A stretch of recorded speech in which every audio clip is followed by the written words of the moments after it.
Let's talk about the topic for this week. So last week we talked about setting goals. But maybe for you, that's the easy part. You're like, Laken, I can set the goals. Like, I didn't need that topic last week. What I really struggle with is achieving them. So that's what we're going to talk about today. We're going to talk about achieving and actually following through on those goals. Most of the stuff I'm going to say today, you've probably heard me say before. Like, it is not, there's nothing groundbreaking in my notes today. It is all stuff that you've heard me say, but a couple of things that I want you to keep in mind. Number one, our brains have so much information coming at them all the time. So much information. And you cannot possibly expect to retain all the information that you take in at any given time. So it is okay for things to be repetitive. And it is okay for you to hear things more than once. And you will probably hear things that you're like, yeah, I've heard you say that. And you might even like want to roll your eyes, and that's totally fine. It's still helpful for your brain to hear it again for sure. The second thing that I want to remind you of, and I say this all the time, when you hear me talk about tips and goal things, you hear it and you process it through the lens of your current goal. So whatever you're currently focused on, that's how you're going to process what I'm saying. Your brain is going to think about how it relates to your current focuses and your current goals. So you will 100% get something out of it, get a different takeaway than you have in the past. Now, if you hear it like a week later and you have the same goals, that's not necessarily true. But if I recommend a YouTube video that I made a year ago, you have very different goals. You're in a very different place than you were a year ago. So I want you to keep that in mind when you hear me say things over and over. Number one is you need to get really clear on what you mean by achieving, right? Achieving, achievement, achieve. This is one of those words that gets thrown around a lot with goals. I want to achieve my goals. Okay, but what does that mean to you? Like, what does achieve mean? What is achievement? Because if all you think about when you think about achieving your goals is crossing the finish line, that's a long ways away. Truthfully, depending on the goal, most of the time, the finish line is a long ways away. So I want you to think about a shorter finish line or what achievement could look like for you that's not actually finishing the goals. Remember, small progress is still progress, and it doesn't have to be this like if you let me give you an example. You say you have a goal that you want to read more. And Stephanie is a great example, like she was sharing before. You have a goal that you want to read more. And so you set a goal to read a specific book and finish that specific book. And you realize that at the end of the month, you're not going to finish that specific book for whatever that reason is. The book was too big, your month was too busy, it wasn't the type of genre you needed right now, etc. Are you still achieving the goal to read more? Yes, because that was the goal. Finishing that specific book was the action step you chose for that goal. You could still be achieving the goal even if you don't achieve that specific action step.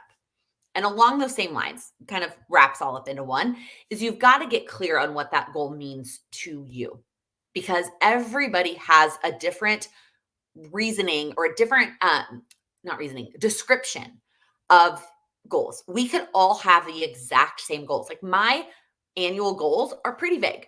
You could have the exact same annual goals as I do, but they could mean something totally different to you based on your life, where you're at, what else you have going on, right? One of my goals is family, fun, and memories.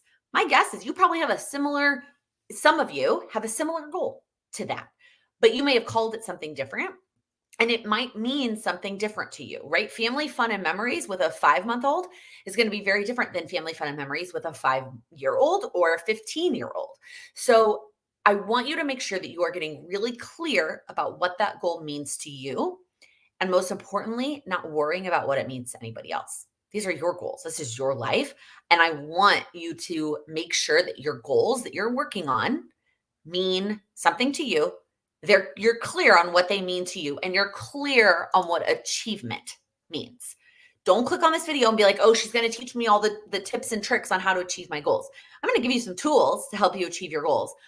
But tool number one is you've got to know what you mean by achievement.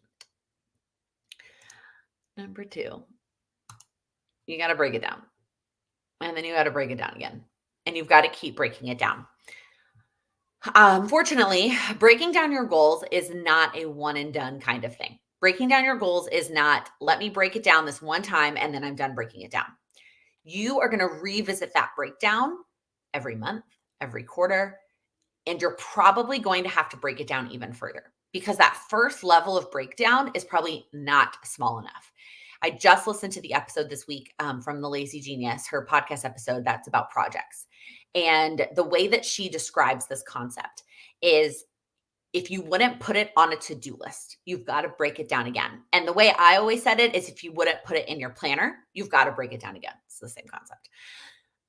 If it is too big that you wouldn't put it on a to-do list, you've got to break it down into smaller steps until you get to a step that you would put on your to-do list, or you get to a step that lines up with the time you have to work on it.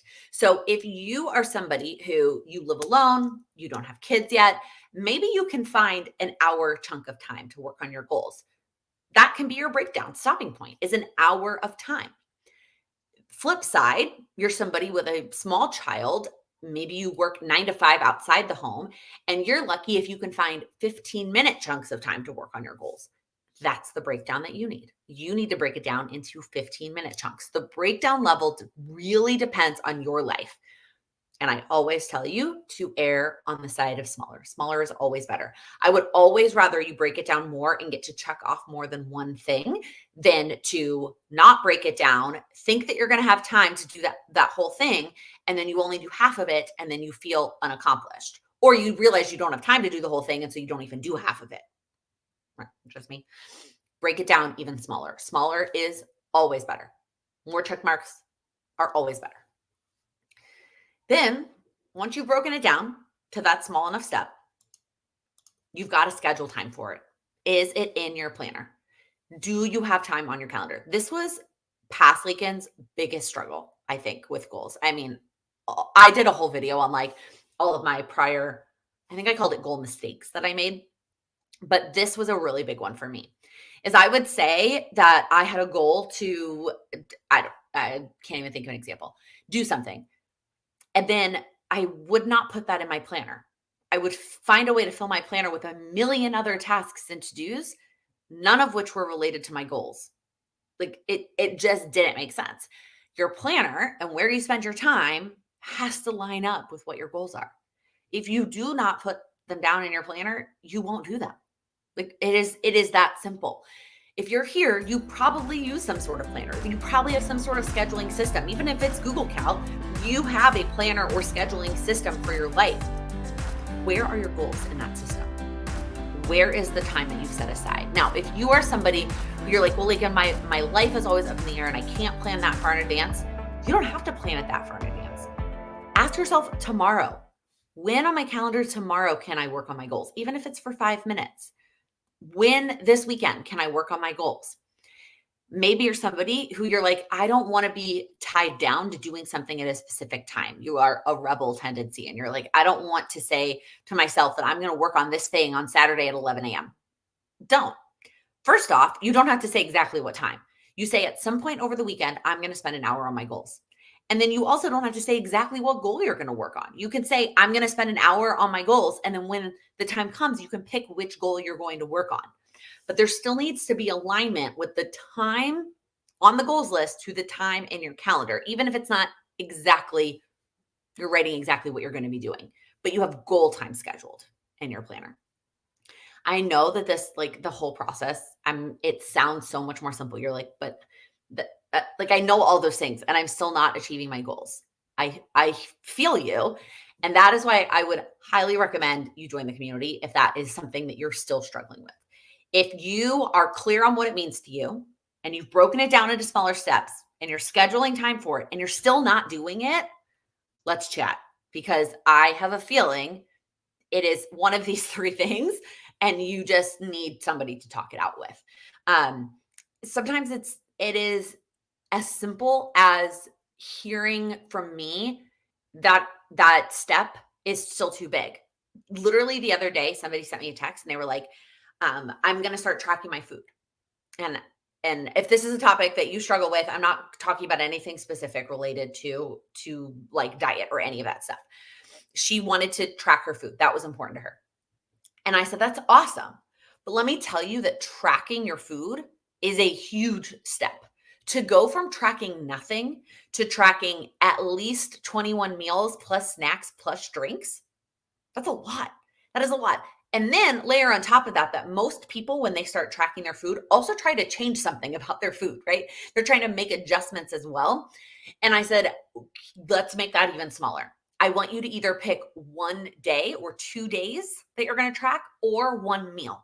And you're going to track one meal a day, and that's it. Do not try to track everything. And you're going to track that meal. You're not going to try to change it. You're just going to track whatever it is that you're having.